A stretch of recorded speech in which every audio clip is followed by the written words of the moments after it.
Well, hello, and welcome to the Innovation and Product Podcast. This is our inaugural episode of the podcast, and we are creating this podcast to talk about innovation in product and give us a chance to explore the people and the processes behind it. So, on our first episode, I thought we'd talk about the circle dot. John, this is a framework that I first heard from you probably 10 years ago, maybe even more. I think when I was working at Inkling, you introduced this framework to me, and I found it very helpful. So I thought it might be interesting to sort of talk a little bit about that in our first session here, because I think it's relevant, and as we'll get into, you think it's not. But I was the one who got to control the agenda for the first one, so we're moving forward. So I guess let's maybe just start. Tell me a little, what is the circle dot? Well, a good question, Nolan, and I've been using it a lot longer than the time that we've known about it together. The concept originally happened in Silicon Valley, working with a large client who had a lot of technical program management. And so they were always getting tangled up in, what's a lead engineering decision, what's a product manager's decision, and what's a technical program manager's decision. And so I saw some organizations having a really elegant way to untangle this, and that was with something that's called a circle dot, which is a matrix that is essentially a simplified RACI. RACIs are responsible, accountable, consulted, and informed as the four initials. Circle dot just has basically three states. And the same kind of principle, on the columns are decisions or major milestones, and the rows are individual roles.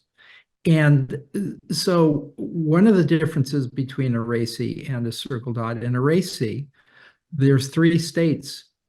Basically, an individual or a function is not involved in the decision, or they participate in it, or if they have the dot, the circle dot, means they're directly responsible for it. A DRI, it's often called, directly responsible individual. And the elegant thing is that this does so in a lot simpler way than a RACI does. And I think the best example was when we were working with some clients in Germany, and they wanted to understand how to use this circle dot. But I started with the RACI, and I said, what's the difference between responsible and accountable in German? Because it always throws us for a loop. The difference is very subtle in practice.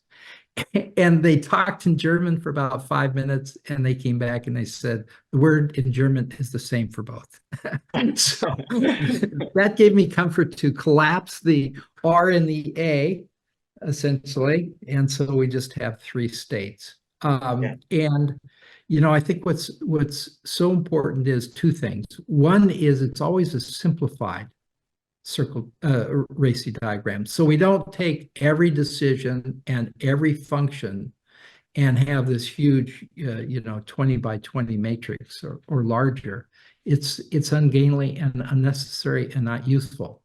But what is useful is highlighting the small handful of challenges that come up.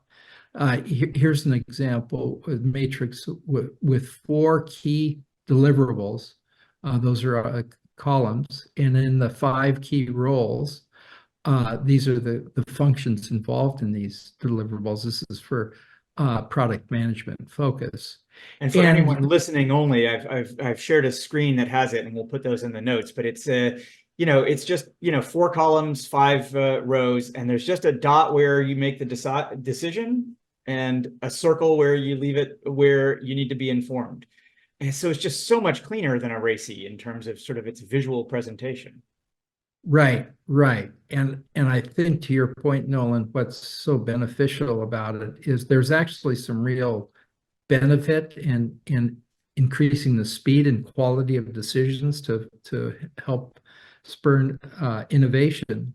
But on the other hand, you you often, if you try and do the full chart, are way too confused and complicated. So this, by just creating 4 decisions and 5 individuals of what we call the pinch points, the difficult challenges in the product, the elegance is in the simplicity, because we focus just on the decisions that are pinch points and just on the roles in those pinch point decisions. And so it's really helped in organization being more successful, especially in product management, where they're trying to execute more effectively and decision rights are unclear, or individuals are lacking accountability, or we really have a rub and we want to highlight it. And so often by highlighting these decision points, we have meetings with individuals who kind of contest their rights to make a decision.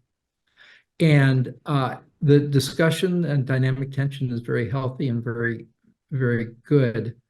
But, it can fail. And where we've seen it fail is in situations where 2 people both want the circle dot. In other words, they both believe that they're accountable and responsible for a given decision. And that is the one challenge that we have seen of it. It's usually a sign of organizational alignment and dysfunction, but nevertheless, it can be a hang-up. Yeah. It's interesting. I think one of the things that I've experienced, most of the times I've actually tried using a RACI, I find that there's a tremendous amount of debate between responsible and accountable, and between consulted and informed, right? What exactly does it mean to be responsible versus accountable? And what does it mean? Are you going to consult me or are you going to inform me? And I think that those distinctions actually become very threatening as you're sort of having the conversation in ways that are, for by and large, unnecessary. And so that's one of the things that I really like about this framework, is that it just compresses both of those 2 decisions, right? The responsible and accountable just becomes a single dot, and consulted and informed just becomes a single a dot, just a circle, I guess. And I think just the sort of avoidance of tension that comes from just compressing those 2 things way outvalues the loss of precision that you get from sort of compressing them. So in theory, you do lose a little bit of precision between responsible and accountable. And I'm sure a lot of people listening here are like, wait, but those 2 things are different. But generally speaking, the person who is responsible also is probably working closely with the person who is accountable, right? And accountability also has hierarchy, right? Is it the VP of product who's accountable, or is it the CPO, or is it the CTO, or is it the COO, or is it the CEO? I mean, at the end of the day, along that hierarchy, yes, there's accountability probably at every level that you kind of, yes, you have to think through at some degree, but by and large, it's not necessary to actually sort of work all those things out in a RACI. You just need to know who the DRI is, and you need to know who they're talking to. And in that conversation, you don't have to police in advance whether you're sort of having the conversation with them in the context of like, I'm only telling you, I'm not asking for any input here, which is sort of the informed on a RACI. It's sort of like, why do you want to sort of pre-negotiate the fact that you're going to have a conversation, but it's only an FYI? It just seems unnecessarily threatening and controlling. So. Well, I forgot about the amount of time we waste determining whether you're consulted or informed. Usually the fisticuffs come with the accountable versus responsible, because that's where really people care a lot. But also you spend an enormous amount of time, wasted time, on discussing the finer points of consult versus inform. Right. And it's really not useful. So right. And to your point, I mean, the thing is, this does not fix disputes between all of these people, right? If there are 2 people on your team who are going to go to fisticuffs around whether they're consulted or informed, or one person is going to sit down and say, okay, I have to have a conversation with you, but I'm not going to actually ask for any input. I mean, that is a bigger issue that no product framework is going to help solve. That is like, sit down and have a conversation, maybe with manager, maybe with HR, right? That's a personality issue, and not really sort of I'd say the realm of any kind of tool here. when I talked about, so I think that sort of covers sort of what it is. When I talked about this, you sort of asked, why is this related to product innovation? How does this have to do with our podcast? And I'm curious, sort of in this conversation, like, does this feel like relevant to product innovation now as we talk about it, or do you still sort of feel like, hey, this is not on topic for our first podcast? Well, regardless of whether it's the first or seventh podcast, I think it's a very useful topic and important, and it's this particular technique has been very, very skillfully applied and is super useful. And that's why I think it's great for us to share it with you. The challenge that I have is more around just kind of strict definitions. And when I talk about, let's say, innovation versus improvement, innovation for me is always a step change. It's a major, in general, new product or new activity or new service offering that you didn't do before, or you did before, but now you do in a remarkably better way. So I look at the circle dot as helping to facilitate important project decisions, which primarily help execution speed, and to a lesser degree help directly with achieving this kind of step change, like, let's say, design thinking might do to complement discovery. So maybe it's a technical definition because it does free up more time to innovate, but nevertheless, I think I would put this more in the execution category than the innovation category. But that's just my strict definition. No, I think that's great, and it actually sort of clarifies for me, I think, in a way.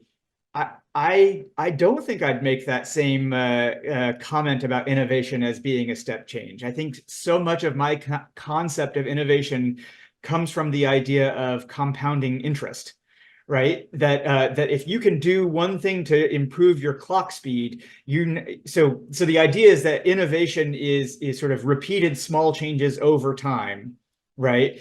And if you change that timeline of how quickly you're able to iterate from once a month to once every 2 weeks, well, now you're compounding that growth every 2 weeks rather than every 4 weeks. And over time, that's going to lead to a much more innovative kind of product. And so I think one of the things that I think if as we talk about innovation, I think the speed of execution is so relevant and pertinent to sort of how well or how innovative an overall company or an overall, I guess not an individual product. An individual product innovation might be, does that product achieve a step change? But the thing that yields that, underlying in the process is so often about velocity and how fast you're compounding those results. So that's why I thought circle dot might be a really relevant and sort of topical kind of first topic, because I think it speeds up the change of innovation, and I think it's actually something that really accelerates the exploration process that it takes to get to some of those changes, right? It's a much faster way than a typical RACI in terms of trying to just confirm that everybody's on the same page about decision-making framework. Yeah, for sure. And I would say if you look back at the improvement kind of framework that organizations have used, it's often called Kaizen, which is Japanese for incremental improvement. And I think if under that frame, if you use this and use this effectively, it unlocks schedule. So yes, you can iterate faster. But it's good for culture because it really clarifies and empowers people that have a given role. And so it's good for that respect.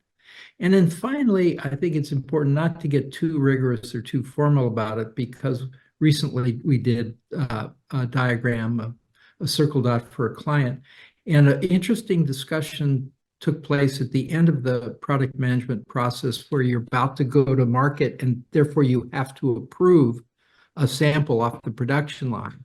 And the product manager thought this was their responsibility.